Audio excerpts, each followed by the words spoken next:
You're listening to Mike Adams and Chris Savory, the record collectors from the BBC. On BBC Local Radio in Shropshire, South Cheshire, North Staffordshire, the West Midlands, Worcestershire and Herefordshire. You're listening to The Gruesome Twosome, Mike Adams and Chris Savory on the show that values your vinyls. It's the record collectors between now and 9 tonight.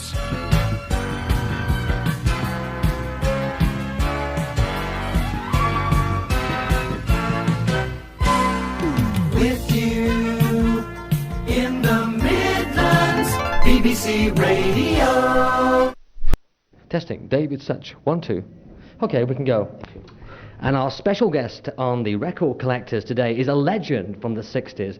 None other than Screaming Lord Sutch. Or David, if I can call you David. Yeah, that's okay, yes. It's been a very, very good tour, this Monster Raving Loony Rock and Roll show, you know. Who have you had on the show? Oh, we've had Hines, Tommy Bruce, Johnny Walker from the Walker Brothers, Ricky Valance, the Black Cats, and myself, and the Vernon Girls. Of course. So it's quite a good tour. What a lineup, what a lineup. I mean, your act is a hard act to follow. I've seen you on stage. You have to be seen to be believed, really. Oh yes, it's more of a visual thing, you know, which we all experiment with different sounds and effects, and it's been going tremendously well.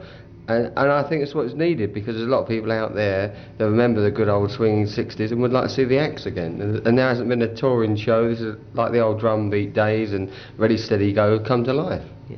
And it is a strong supporting acts you've got here. How did you get them all together? Well, through an agency, and I knew a lot of them personally myself. I've worked over the years with Hines, going back to Joe Meek days, the legendary Joe Meek who recorded the Telstar, which was the first single to actually top the American charts, the first band, way before the Beatles and before the Rolling Stones or any of them.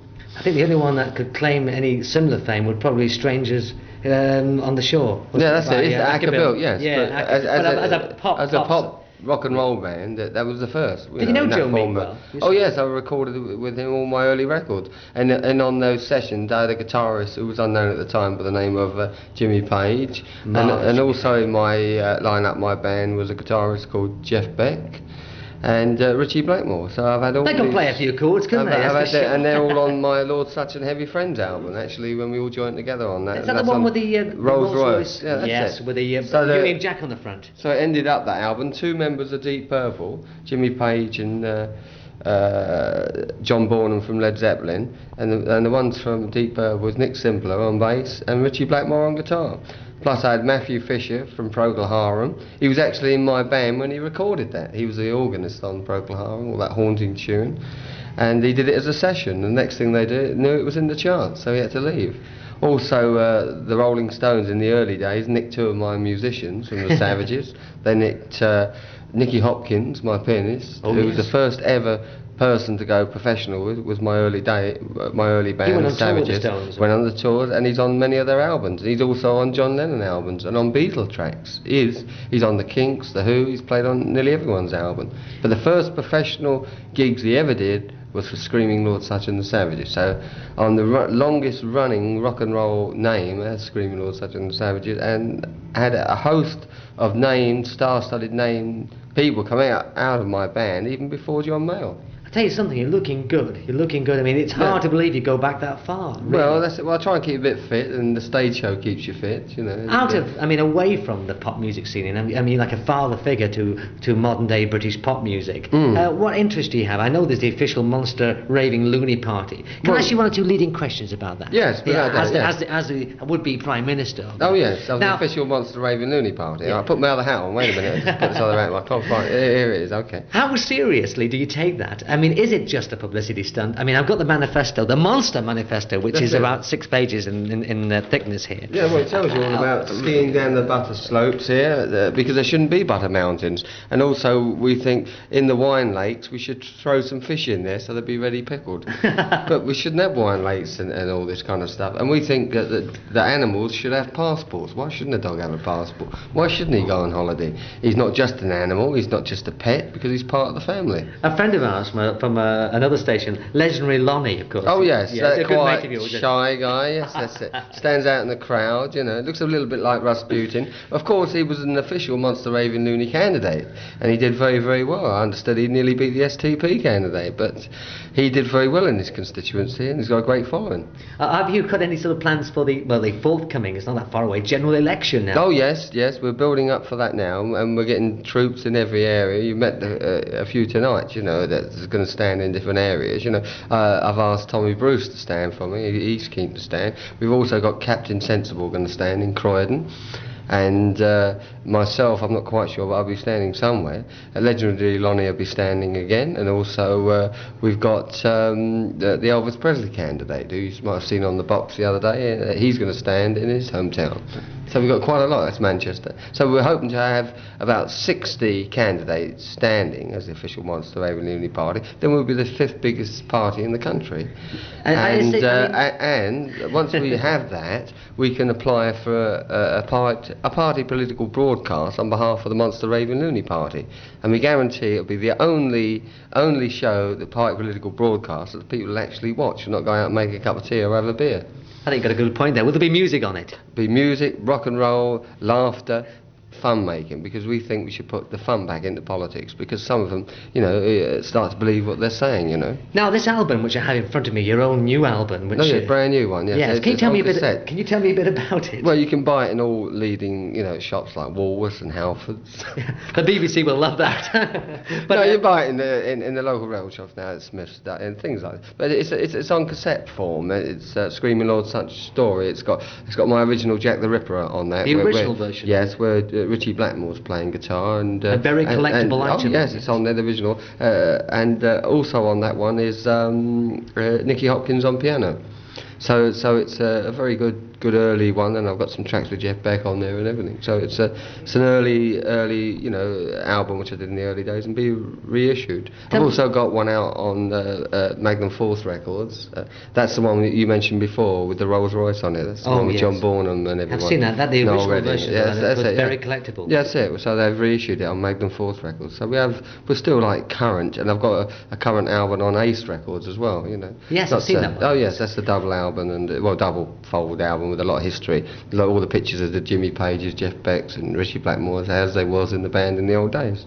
Tell me, David, just going back in time, because we're in the collector program, which this is. That was a collector's program. It is a collector's program. Yes, hard to believe. There's one out there that'd like to collect me. But Joe Meek from RGM Sound, yes. And his studios, which are sort of just outside London, on that sort of upstairs. In his bedroom. That's perfectly correct. Where of course he lived with his mother, I think. Yes. She was down the road, but it was actually his own flat, and we all recorded it. And actually, John Layton was there, wasn't he? That's it. John Mike Berry was Mike Berry, yes. Chaz and Dave was there, and I took Richie Blackmore up there for the first time, and Jimmy Page was up there. They did sessions. There was a sound which he created, which it was to some extent like a British. British. He was the first British independent record producer, and people like Mickey Most idolised this man because he was the first genius. As I said, he had all these early hit records, but he wasn't much of a businessman, and that's where it all fell flat, because he had these massive hits. He was a creative person. But he couldn't handle the business side of it, and he would insist on trying to manage the bands like the Tornadoes and Hines and people like that, and he couldn't handle that plus recording. He had the Applejacks and all these different bands that were coming out there, and he was getting hit after hit, and he had the most unique studio in the world. It was a converted bedroom, and the singer had to go and sing down in the bathroom, sitting on the toilet singing, because he just didn't have the space and he didn't want to move it. And the big record companies offered him complete studios at the time. They were getting into about 4 tracks at the time, because he did all that on 2 tracks. Amazing. The sound and the sound is still there now. I always think of like Johnny Remember Me and things like that, and of course the hits the Tornadoes had, the huge hits they had. Yes, Telstar. Yes, the albums and the early ones with Michael Cox and the ones with Cliff Bennett and the Rebel Rousers. There seems to be a lot of mystery over that whole era. I mean, there seems like a lot of legends came from that period of time. It seemed to be a catalyst for very big stars. You were at the very heart of it, and even Joe Meek himself just sort of died mysteriously under mysterious circumstances. I mean, he committed suicide, didn't he? Yeah, it was all sort of like a bit mysterious. He pulled the trigger. Yes, but there was other things behind that, wasn't there? Yeah. Oh yes, he had a lot of trouble. Well, what a lot of the trouble was, because it's funny. There's him sitting at the top of the American hit parade with the Telstar, and follow up and an album as well. And at the same time, he's in this little teeny flat, and the band's playing like mad, and the lady downstairs would be knocking on her ceiling with a broom. Now, can you imagine such a bizarre situation? And the guy is making multi-million records, but insists on staying there. And that was part of the dispute. Why, in the end, he flared up and broke down. Yeah, he just Couldn't take it. Couldn't take the strain because he was taking too much on. And in life, if you take too many things on, something has to crack. And he did, unfortunately, because he was known as the pioneer. All the top producers all acknowledged Joe Meek as a genius, which he was. What amazes me about yourself is having seen you as purely in the audience for many years, over way back in time, and sort of getting to know you now personally after 2 or 3 interviews over the last 3 or 4 years. Oh, What a sane person you are. I mean, you're such a gentleman. Everyone says, "Oh, Lord Sutch." Lord Sutch. Yeah. What's he like when you speak to him himself? I said, well, he's such a gentleman, such a sane person. And you go on stage, it's almost like you're schizophrenic or whatever, and you're suddenly completely wild. Well, because it's a Jekyll and Hyde sort of character. I get out there and I get the feel of the crowd, and then I'm off. I get a buzz out of the crowd. I don't need drugs. I don't need alcohol. I just drink tea. Actually, it is a mug of tea he's got here. Yeah, there's a bit of whiskey at the bottom. No, but the thing is, I get off on the audience, and there's good feedback from the audience, and it bounces both ways. If you haven't seen Screaming Lord Sutch personally, I don't care if you're 8 or 80, if you get a chance to see him, whether it be anywhere within reach, see the act and judge for yourself. It's not to be missed. Now, on the album I've got here, what track would you like me to play? Jack the Ripper. Dedicate Jack the Ripper, or Murder in the Graveyard, or Scream and Scream, whichever you like. They're all part of that. Thank you very much, David. It's been an absolute pleasure. Bye.